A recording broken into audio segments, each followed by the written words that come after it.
मूर्ख राजा और चतुर मंत्री की कहानी। कई सालों पहले नदी के किनारे पर एक दियत्स नामक नगरी हुआ करती थी। इस नगरी में शासन करने वाला राजा बहुत ही मूर्ख था।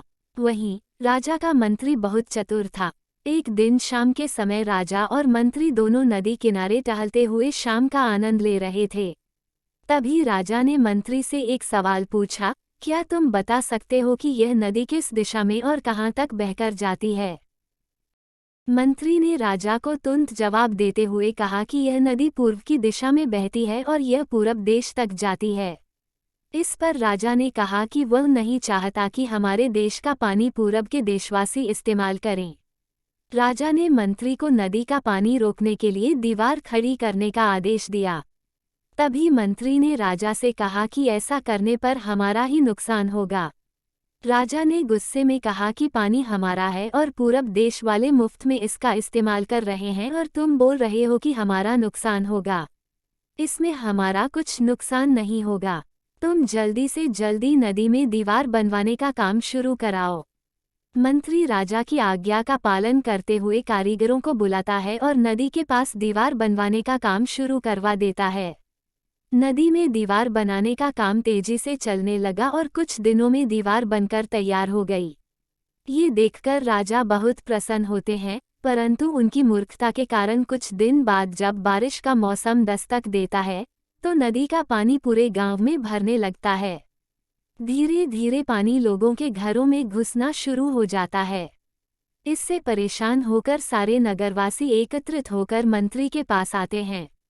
मंत्री उन्हें आश्वासन देता है कि वह इस समस्या का हल ढूंढ निकालेगा। लोगों की परेशानी सुनकर मंत्री समाधान निकालने के लिए एक योजना बनाता है। उन्होंने राजमहल में समय को बताने के लिए घंटा बजाने वाले शख्स को इसमें शामिल किया। वह समय के अनुसार घंटा बजाता था, जिससे लोगों को समय पता चलता था। मंत्री ने उसे कहा कि आज तुम प्रति घंटे की बजाय हर आधे घंटे में घंटा बजाना। उस आदमी ने मंत्री ने जैसा कहा वैसा ही किया। इससे जब सुबह के 3 बज रहे थे तो उसने 6 बार घंटा बजाया। 6 घंटे सुनकर राजा और सभी नगरवासियों को लगा कि 6 बज गए हैं और सुबह हो गई है। राजा उठकर बाहर आता है तो वहां मंत्री पहले से मौजूद होता है। बाहर अंधेरा देखकर राजा मंत्री से पूछता है कि अभी तक सूर्योदय क्यों नहीं हुआ है।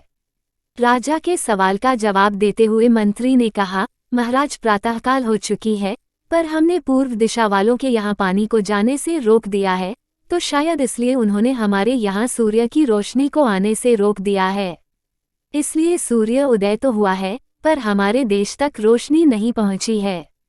ऐसा लग रहा है कि अब हमारे देश में सूरज की रोशनी कभी नहीं पहुँच पाएगी।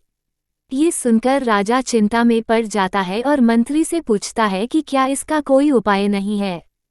तब मंत्री उत्तर देता है कि महाराज, अगर आप नदी का पानी छोड़ देते हैं तो हो सकता है कि वो भी सूरज को छोड़ देंगे। इससे राज्य में फिर से रोशनी आ जाएगी। राजा मंत्री को तुरंत नदी की दीवार तोड़वाने का आदेश देता है। मंत्री कारीगरों को नदी पर ले जाकर उन्हें दीवार तोड़ने के लिए कहता है। कुछ घंटों में कारीगरों ने दीवार गिरा दी और तब तक सूरज के निकलने का समय भी हो गया था। सूर्य उदय हो गया। सूर्य की लालिमा देखकर राजा बहुत खुश हुआ और मंत्री को इनाम देने की घोषणा की। राजा ने मंत्री की तारीफ करते हुए कहा कि तुम्हारे कारण हमारे राज्य में फिर से सूर्य उदय हो पाया है और तुमने हमारे राज्य को अंधकार से बचाया है। इसके बाद मंत्री कहता है कि महाराज, ये तो राज्य के लिए प्रति मेरा फर्ज था। कहानी से सीख, कभी भी दूसरों का बुरा नहीं करना चाहिए और न ही उनकी तरक्की देखकर उनसे जलन की भावना रखनी चाहिए।